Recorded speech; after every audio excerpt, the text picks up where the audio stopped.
Well, hello everyone, and thank you for joining us for today's webinar. We appreciate you spending the next hour with us. My name is Amanda, and I will be your host today. Please feel free to contact me with any assistance that you need, or if you have any questions along the way, you can feel free to type those into the chat box, or you can get assistance by emailing support@kit.org. And as usual, the slide note handout for today's webinar is available in our online learning center in the resources section for this event. And today's webinar is a Navy management webinar called The Complex Case, Working with Children with Multiple Needs. And your presenter is Navy Inclusion Specialist Neely Matthews. Neely has over 30 years of working with people with disabilities in physical rehabilitation, mental health, residential camping, and community recreation. And she has been serving with KIT for, I believe it's been 12 years now. So she's really contributed so much to our organization, and we're so glad to have her here to present this great content to you. So with that, I am pleased to turn it over to Neely. Thank you, Amanda, and welcome everybody to our webinar today.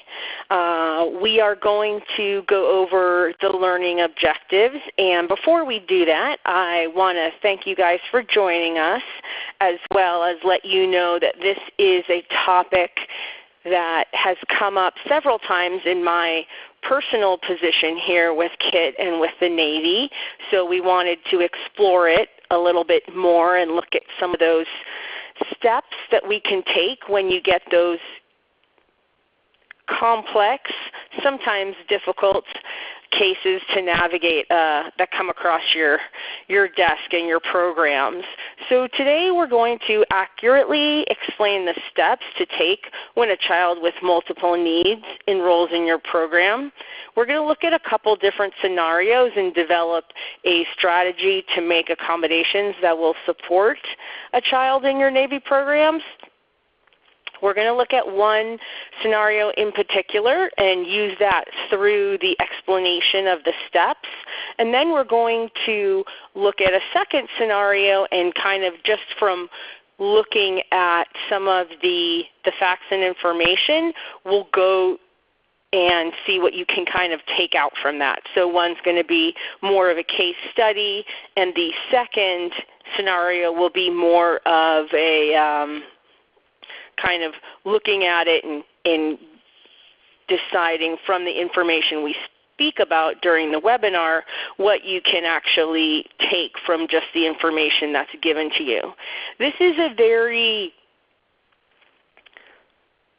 filled webinar with different information. Not all the information is something that is going to be things that you come across, but what I really want you to gain from today's webinar is that it is possible to look at a child that is going to enroll or maybe has enrolled or that's interested in coming to your program and really taking it apart piece by piece, all the information that you're getting and the information that you need, and not deciding just from a little bit of information that might be overwhelming what I can and can't do. So that's kind of our premise behind what we're looking at today. So please, during the webinar, feel free to put some questions in that chat box. We will have time at the end to go over them. Anything that has come up in the past or comes up while we're going over the material, I really encourage you guys to throw out those questions because this is your opportunity. Okay, so I came up with an acronym, FORT, to identify the different steps. And we're going to use this to help us navigate the steps when supporting a child who has complex needs. Each step is going to be defined, and then we're going to discuss the examples using the case study that we're going to talk about very soon here to better understand the steps. So we'll go over the steps, then we'll look at the case study, and then we'll use that study to then further go into each step individually. So just as an overview, FORT stands for Fact, Find, Organize, Rationale, and Teach. So facts are the facts that you already know. This is what is told you, emailed, comes across, somebody might call you. It can be age, gender, when the child is coming to the installation, when they're enrolling in the program. Possibly there's a diagnosis or not. A lot of times there might be multiple diagnoses and other information. Find is the part that's missing. What is the essential information that I need to get? The information I don't have that I already know, I need to know this before this child starts. Then organize is going to be how we prioritize the information that we have and that we need. So what's going to take time? Do I need to make sure there are, certain forms filled out? Do I need to have a IAT meeting prior to the child starting? That might not be regularly scheduled. Is there a EAP that's involved? Rationale is the information that I'm going to find relevant and necessary to share. I need to know the specifics. I need to analyze the facts. I need to determine what is essential for the staff to know and what information should be kept confidential. Teach is going to be how I share it. How do I take the information and make sure that the staff know the relevant information, what to do with it, what strategies we're going to try, what accommodations they need to make. That's the part that I'm going to be teaching. So now let's meet our little friend. This is Raylyn. Raylyn is 1.5 years old. It's her first time in group care. She has a multiple medical diagnosis. So she has seizure disorder. She has a significant allergy to all tree nuts. She has multiple developmental diagnosis. She has some low muscle tone, low vision.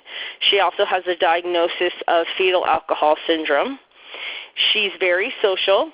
She plays with her older siblings, and she's always interested in engaging peers when she's around them. She has difficulty with mobility. She has a hard time getting around, so she's learning how to scoot on her bottom, and she does fatigue in the afternoon. So when you first look at this, it looks like a pretty complex case. When your staff learn about Raylyn's needs, some of them might be hesitant and worried about her ability, their ability to support her in their room. But we're going to go through our FORT acronym, and we're going to see how we can use the information we have, consider the information that we need, and how we can help the staff feel more comfortable about supporting her within CYP.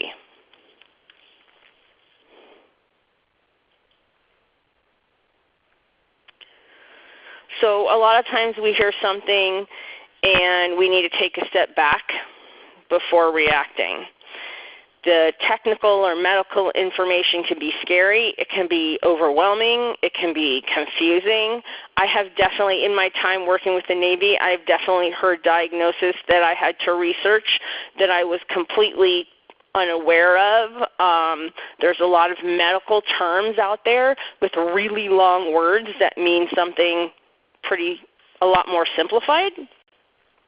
So the first step is to think about what the facts are and what I actually do know. And then we're going to move on to what I need to know and what I don't know. So I think one of the first things is to make sure that you're giving yourself credit. You know a lot more than you think you do. You have a lot of knowledge, education, and experience in the field. You know what the staff are able to handle generally, and you know how the program is structured. You know what areas are going to allow for accommodations and the kind of accommodations and the strategies. You also know that Navy CYP is very dedicated to doing all that they can for every child that comes into your care. It's often that we have a larger range of ability than we give ourselves credit for, so don't just assume that we can't handle it. We need to make sure that we investigate what we can do for each child.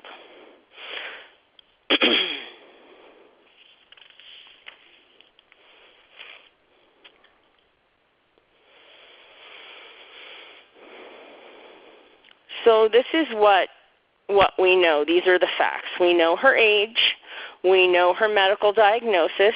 We know her developmental diagnosis. We know the experience that she has in child care, which is none. We know the accommodations that the program can provide. We can look at the social connections and the environmental supports. So let's go through some of these facts. She's 1.5 years old. She has a seizure disorder. She has fetal alcohol syndrome. She has low muscle tone. She has low vision. So these are some of the medical and developmental diagnosis that we know. We know that she hasn't really been in group care. So these are some of the facts that surround Raylin as a child coming in brand new to our program. Now, what do we already know that we can provide? Well, let's look at your program. So we're looking at the CDC, and this is her first time in group care, but we already know that she really enjoys being social. So for me, if I know she enjoys being social, I'm going to think, well, I'm going to use that as a motivator. In helping her learn the routine, having her follow peers, and using peers as an example or a role model. We know that she doesn't walk, so a lot of times, that's going to provide a little anxiety for some people because of a safety issue. Well, if she can't walk and all the other kids are walking around her, maybe she's going to get hurt or someone's going to trip over her. Well, if she is motivated and she's already learning to scoot on her bottom, this is definitely something that the other children and the staff can learn to work with. So for me, although some people might think, I'm going to put her in a classroom with younger peers, I would actually start her in a room with her same age peers and give her the benefit of the doubt to step up her game and reach the goal of her peers, as opposed to be with younger kids that are not as mobile as she is. Their environmental accommodations within CYP is something that you do really commonly, looking at the room and how it's arranged, looking at the accessibility of the toys. Can Raylin, access everything that you're using? Do I need to have certain things at more of a floor level than maybe in a shelving unit? We're going to look at how we transport her from the playground to back in the room. So those are things that we're probably going to need to find out, and using the equipment outside might be another thing we would need to investigate. But these are the facts that we already know. We already know we have these abilities within our program, as well as the diagnosis she has. So speaking of diagnosis, I want you to keep that in the forefront of your mind for right now, is looking at the information that we know and that we need to know as well as the information that we don't need to know. So when I speak with a Navy staff professional over the phone, I tend to ask a lot of questions.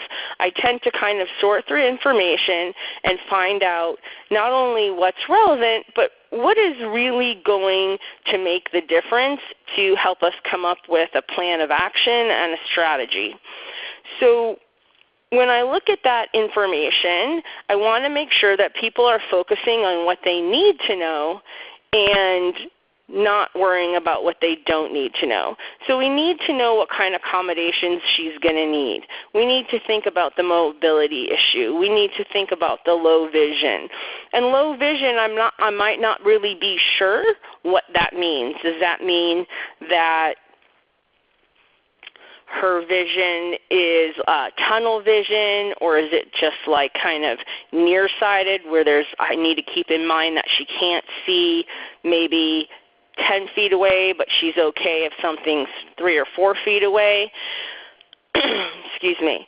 I need to know her triggers or how to support her behavior, what her interests is, what are her unique strengths and challenges. I didn't get a lot of that from the scenario. I understand that she's really social and she enjoys her peers and she likes playing with her siblings, but I didn't really get a lot of her interests. So I want to make sure that I highlight that and find out that information. What I don't need to know. I don't need to know her diagnosis. If I know how to accommodate Raylan, I don't need to know the diagnosis or what the cause of disability was. From the name, from the diagnosis, fetal alcohol syndrome, you can pretty much figure out what the cause of the disability, but that is one of the few. A lot of them you and your staff will probably not know what the cause is, and it's not a time for placing judgment or blame. It's really about the information that is going to best help us support the success of the child. And in this case, that's Raylan. So I don't need to know her parents or her medical history or personal information. Maybe mom is not mom. Maybe she's an aunt, or maybe she's a foster mom, or maybe she's, a relative or a different relative or something like that. So it's really about looking at the information of what I need to know, what's going to make a difference, what's going to help me, and leaving out the other information. Many times we come from a place of curiosity, and that curiosity is not necessity. So look at what's necessary, not just to fill a curious void.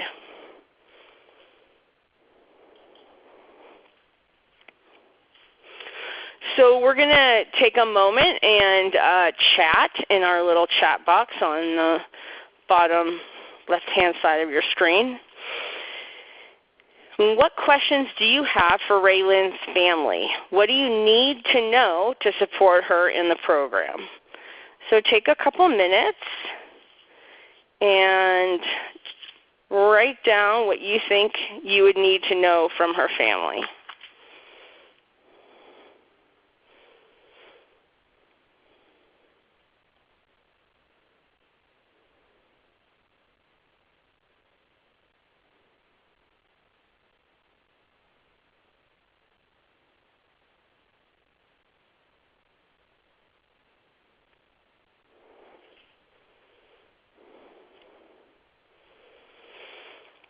So some of the questions that I might have, what's her favorite toys? Great. That's a great question.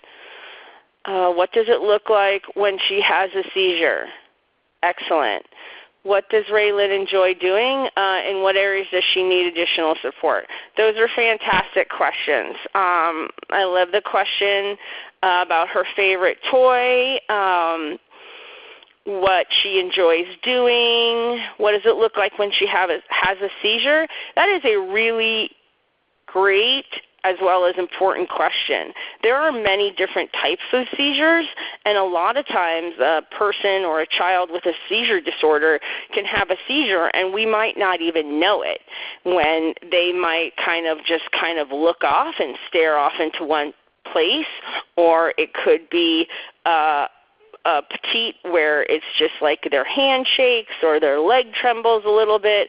A lot of times many people will consider a seizure kind of looking like the full body going into convulsions, and that's not necessarily true. This is also a great question. How does she do separating from you? So separating from the parents, what does that look like? Maybe I want to know, has she ever been with other adults, or, do they have a sitter where she's used to them coming and going? Because that's really something you're going to probably have to prepare for on that first day where she comes to program. So those are excellent questions. We might want to know what it looks like when she fatigues. Is she going to just kind of fall over and nap? Should she nap when she gets tired? Or, a lot of those parents that you're working with sometimes want you to push through. If she gets tired at 3 and they pick up at 4, they might want to pick her up and let her, nap later on after dinner so she sleeps through the night. Different kids have different sleep schedules and different body mechanics, so it kind of definitely questions we want to look at. Also, are there any other considerations we need to know regarding her disability? Most disabilities really come with a range, so the developmental delay, is that within fetal alcohol syndrome, is that going to apply to any other areas that might be helpful for us to know to support her?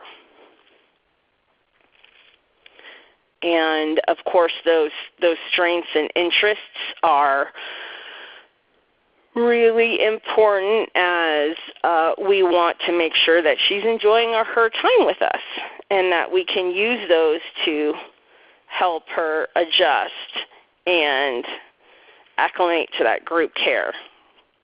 Excellent job. Thank you for your participation. Okay, so now let's talk about organizing and prioritizing. This is our O in the fort. Sometimes when I was creating this webinar, I thought, most people usually prioritize in the beginning. They look at everything they have and they start to prioritize. But there is a reason to my madness of putting this in more of the middle, and that is that I wanted to first look at the information I have, and before I prioritize, really know what's on my list. So I might need to get more information before I know what I'm working with to prioritize. One of the steps I take might be to get information on medical needs. What is her reaction to allergies? Then I'm going to know, hey, if the allergy is a rash, okay, that's one thing. If it is a respiratory issue, that's another ballgame.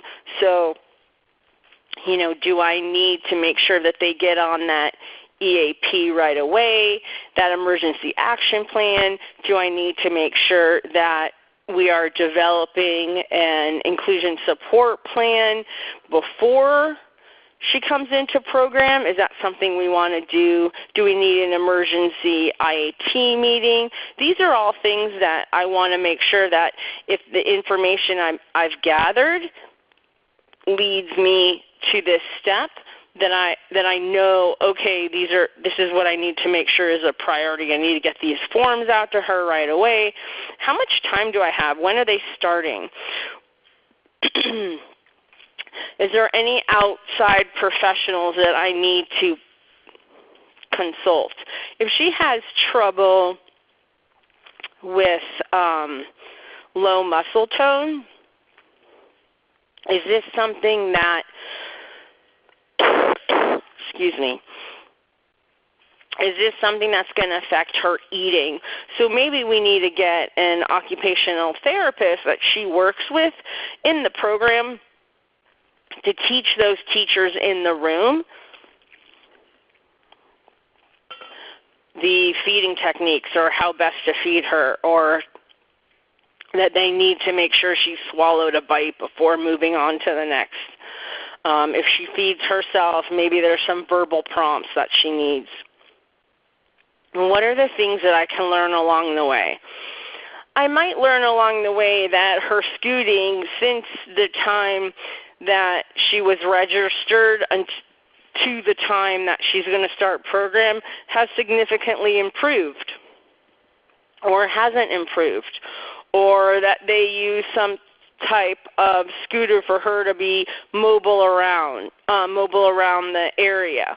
So these are things that I could learn along the way, maybe her mobility, maybe she's going to be exposed to a lot of different toys than she has at home. So her interests in the room with your materials might change depending on what her exposure at home is. Her communication, I might learn how she communicates along the way. So those are things that within my organizing and prioritizing are things that I might be able to wait with. The forms, as you guys know very well, are often things that you need to get. You need to get those situated, you need to get those in, and everything needs to be in place before she starts. So those are things I'm going to prioritize. I want to make sure that my staff is starting off on the right foot. Those are really important key elements that I want to make sure I'm getting them the right training so that they don't feel overwhelmed when she enters their room.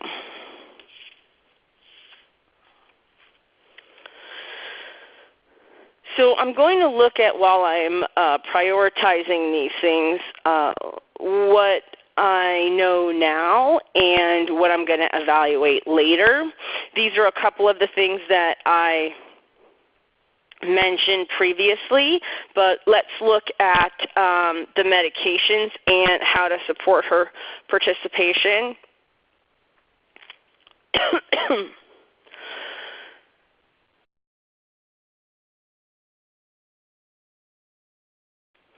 Sorry, I seem to have something caught in my throat. Okay, so when we're looking at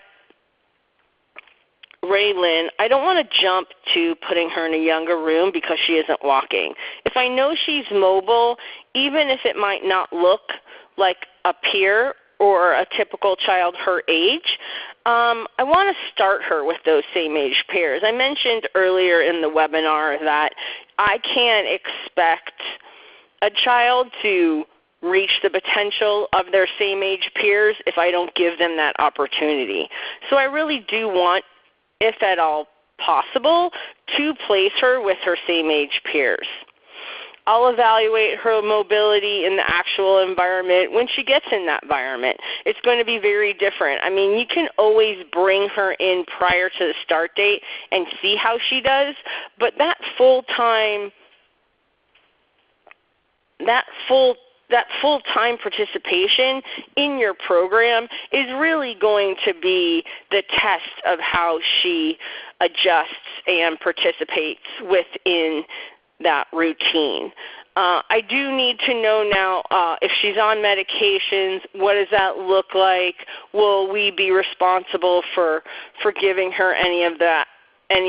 Those are things that I need to know now, and I also need to know how to support her. But when we're looking at the routine and her mobility, it's definitely things that I can evaluate along the way. Also, just keep in mind that when you're talking about group care, a lot of times things come up that parent may have not seen at home, because having one sibling or even two siblings at home is a lot different than having 6 or 8 same-age peers in the same group care. So when you're looking at that dynamic, there may be things that you find out later that the parents didn't even know about. Now I'm going to share a quote with you trust is earned, respect is given, and loyalty is demonstrated.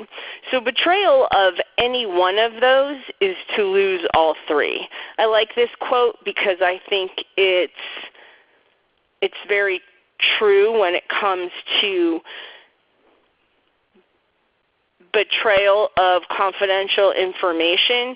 I always said when I train large groups that, if you go out and you give somebody, if you go out and you don't do an accommodation or a strategy and it doesn't work, you don't do it well, you don't follow through with it and it doesn't work and you kind of fail at it, you can go back and try again. But if you go out and you break confidentiality and you put information out there that did not deserve or was not respectful to be out there in the first place, you can't go back on that. You can't make it okay. You can't take it back. So if you're going to make a mistake, make it on the accommodation, make it on the strategy, make it on the practice, but making sure that you really hold the confidential information tight, confidential, and only when that information is relevant to the care of the child. It shouldn't be shared unless it really matters that people know about it. Confidential information. This child has a seizure disorder. That's important. That's really relevant. It is relevant that somebody knows that if she starts to shake, that could be a seizure, and what do I need to do about it?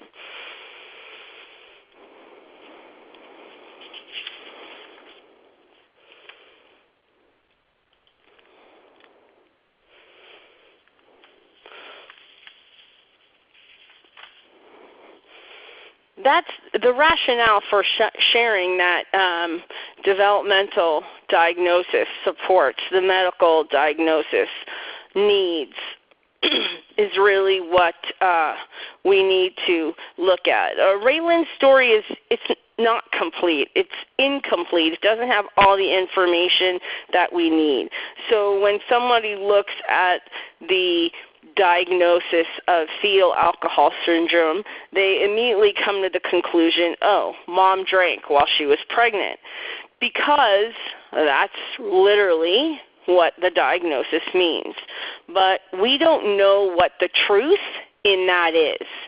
Is mom, did she birth the child? Is she a foster mom? I mentioned earlier maybe she's an aunt, maybe she's extended family, maybe she's grandma. So the fact is that you were given a diagnosis is a big deal in the first place. That they even told you what the diagnosis is a big deal. They're not required to do that. You can ask for it. They don't have to give it to you. So the importance is sharing that it's not relevant. If someone is to see the paperwork, the diagnosis is not relevant. What's relevant is how we're going to support Raylin. What matters is what she needs and how to support her. And what also matters is that relatively the people, her guardians, the people, her parents that are caring for her, came forth with that information.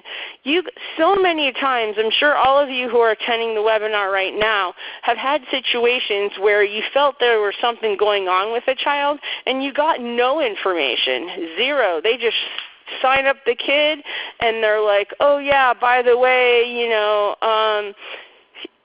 having some trouble with speech, or they don't even give you that.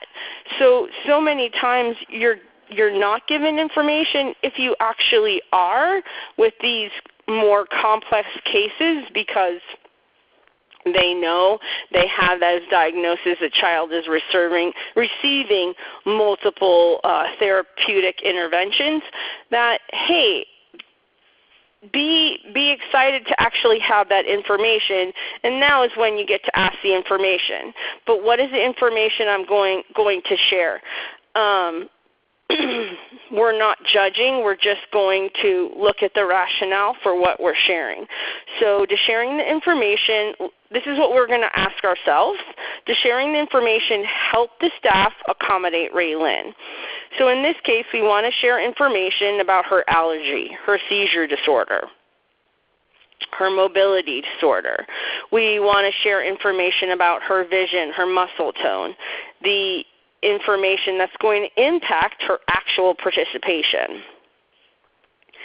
Again, sharing the fact that she has fetal alcohol syndrome does not tell the staff what they need to do to accommodate her.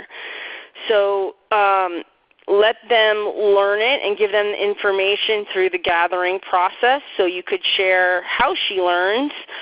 You might share the length of her attention span, or there might be characteristics that could be related to the diagnosis, but what staff need to know is how to support her in her participation.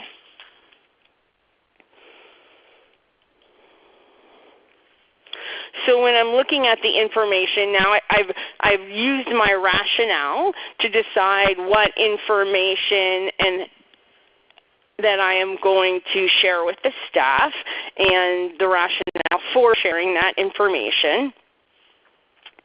I am going to look in how I share the information. So I want to be consistent, accurate, practice, model, review, and update. Many of you do these actual steps already. These are things that if it's part of your job to train, you're very familiar with. We're going to go over them in relation to Raylin and how with a complex case we should share this information really deliberately. So being consistent, everyone who works with Raylin needs the same information. It's really important that the training take place by management or medical professionals with anyone that works with her, anyone that might be a flex staff or part-time or come in, has exposure into the room for, more than the 5 or 10 minutes to give someone a bathroom break. Those people who are going to be in there for any length of time all need to have the same information. That consistency is going to be a big part of her support. Be accurate with the information. And this might seem a little vague because you're giving something that was given to you. But a lot of times I get on a call or I have an email, and the information that comes across my desk will be very different than the information I get from someone else. So I might have a administrative person call or a manager call, and they say, okay, this is what's going on with this child. They're having a really hard time in the room. The staff can't handle it. And then I talk to a teacher in the room, and the information is different.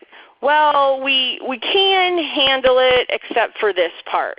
So we need to make sure that when we're giving that information, and I know it comes across like there's different opinions and people within their positions have different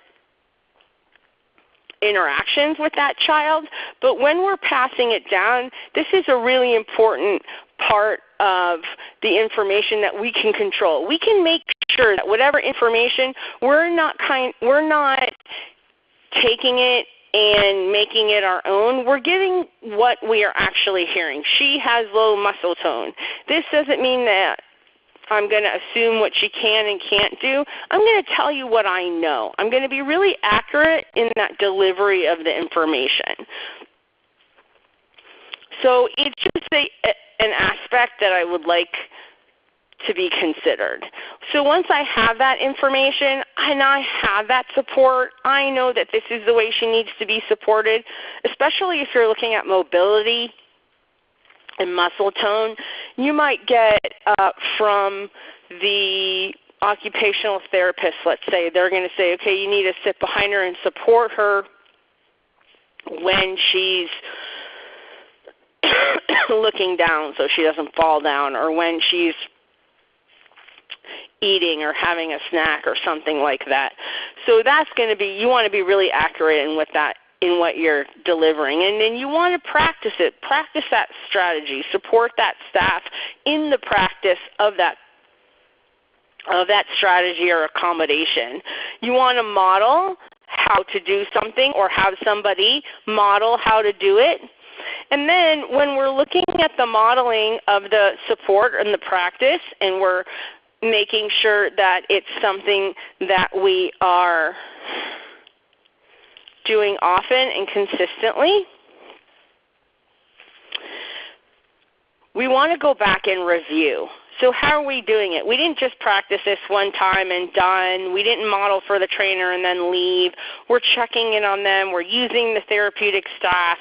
And then we're going to review our progress. How is she doing? Is she being supported? Is she learning the routine? Is she engaging her peers? We know she likes to be social, but if she's kind of sitting, with lying on a boppy and playing with toys by herself, is that really the progress we are hoping for? Are we creating opportunities for her to make some friends? How are the supports working within our environment? And then we're going to update. Do we need to change someone? Maybe we need to change her proximity within group time.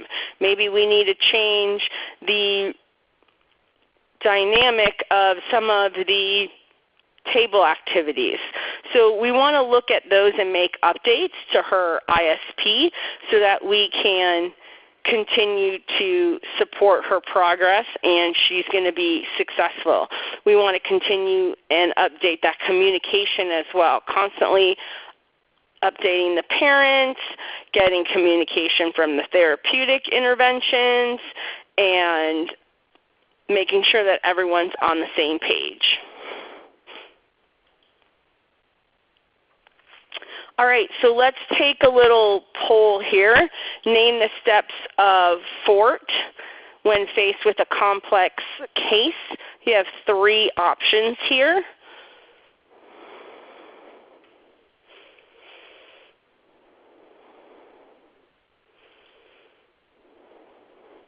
Yay, everyone got it. Okay, so fact, find, organize, rationale, and teach. And these are the steps that we have been talking about throughout our webinar with Raylan. So now let's look at Jacob. He's 11 years old. He starts program in 3 weeks. He's going to go to the SAC program, school age program. He has ASD, which is the autism spectrum disorder. He is on the autism spectrum disorder. He's limited language. He tires easily. He shouts when he's excited. He can become overstimulated. He has eczema. And he just recently started to touching peers inappropriately. So those are some of the facts that we have about Jacob. Autism, limited language, tires easily, shouts when excited, easily overstimulated, eczema, touching peers inappropriately. So what are the steps that we have discussed? How can we use that step to accommodate Jacob? So you can pick one of these steps and give some feedback on how we could accommodate Jacob in CYP. What are questions we might want to ask, or what should we prioritize? He's coming in 3 weeks. Rationale, what information will you share and why? Or teach, what is your plan for sharing the information?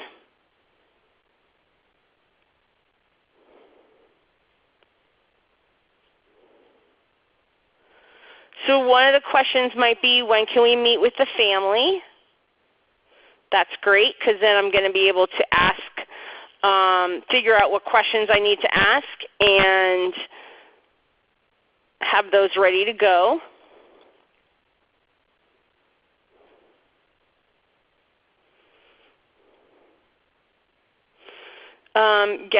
If he's on medication, I want to make sure that I'm gathering the appropriate paperwork for that.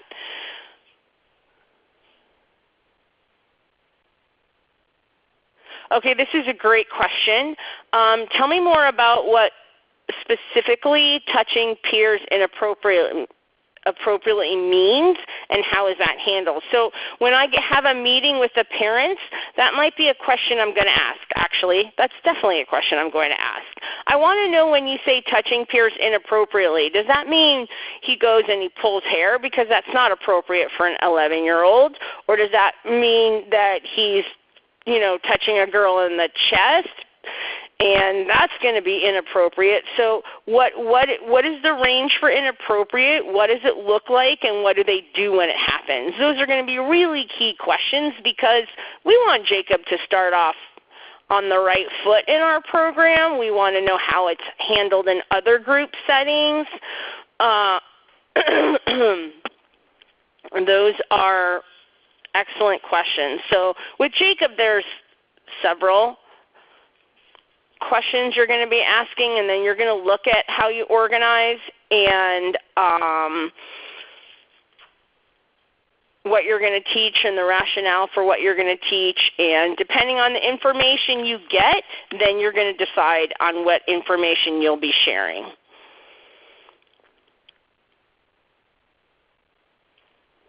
How does he communicate? What is the best way to redirect him? Great feedback. So these are some of the reference I used. And now, if you have any questions regarding a complex case or regarding the material presented, please go ahead and type those into the chat box. You're also welcome to put in questions in the survey at the end, and I will email you back if you have any other questions.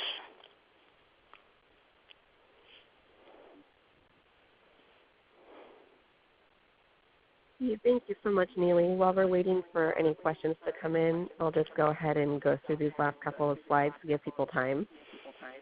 We do hope that you all will join us. Oh, Neely, I'm sorry. Would you mind muting your line really quick? I think they get an echo when I'm talking to. Thank you. Okay. We do hope that you'll join us next time for our School Age series that we're hosting on August 29th. It's about resources and a Q&A session. And we also hope that you'll continue to stay in touch with us via Facebook, Twitter, and Pinterest.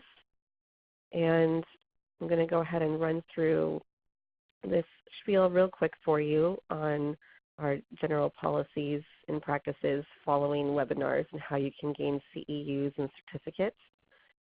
You can, if you would like CEUs or a certificate for the webinar, please remember to complete the quiz that becomes available at the end of the presentation. And when this webinar ends, you will see the Take Quiz link on the left side of your screen. So after it's finished, you can go ahead and click that. And just remember that you also do need to take the survey before you can complete the quiz. And we do hope, even if you're not planning on getting CEUs or certificate, we would love it if you would complete the survey to give us your feedback on your webinar experience today to help us better plan for future webinar presentations and delivering content that you care about. And if you are watching this recording and you have questions about what you viewed today, know that you can get your questions answered by typing them up and emailing them to support@KIT.org. Okay, we do have a question that's come in, Neely. They're asking, what happens if the family does not share all that information ahead of time? How do you approach the family when there are multiple needs? That's a great question, and I think it's also a very realistic question. A lot of times we're not sure. If you're getting some information and you're not getting all the information, it could be that they forgot or it's really overwhelming. I mean, I am not I'm a parent, but I'm not a parent of a child with multiple needs when it comes to disability and accommodations. However, I know just as a parent that sometimes I will tell one thing, especially when my children were younger, I'll tell one thing about their likes or dislikes or what they find challenging, and then it'll come up in care, oh yeah, I forgot to tell you this. So I don't think that it's something that's intentional always. If there is, a big gap in information, how to approach the family would just be, I would say, really focus on what you need to know right away or the information you need to get right away instead of overwhelming them with like, oh, I need to know this, this, this, and this. If you have that kind of form where someone can kind of sit back and fill it out, like I've been to programs where they have the what is it called, like the get to know me form kind of a thing, so that they can kind of get to know the child. Those are nice things to show, hey, we really want to know what your kid likes. We really want to know the positive things. And then slowly go in with, making sure that I'm looking at the prioritizing, what do I need to know right now, and what can I kind of hold back on. And of course you do need to know the pertinent medical information and those type of things, but when you're approaching a family and there are multiple needs, try to go for what's crucial, then kind of follow it up as the information comes in and you're gathering all those facts. So it's a very good question, and there isn't always a specific answer. Again, it's really going to depend on the case that you're working with. Thank you, Neely. I'll go ahead and give everyone just one more minute to put in any questions they might have.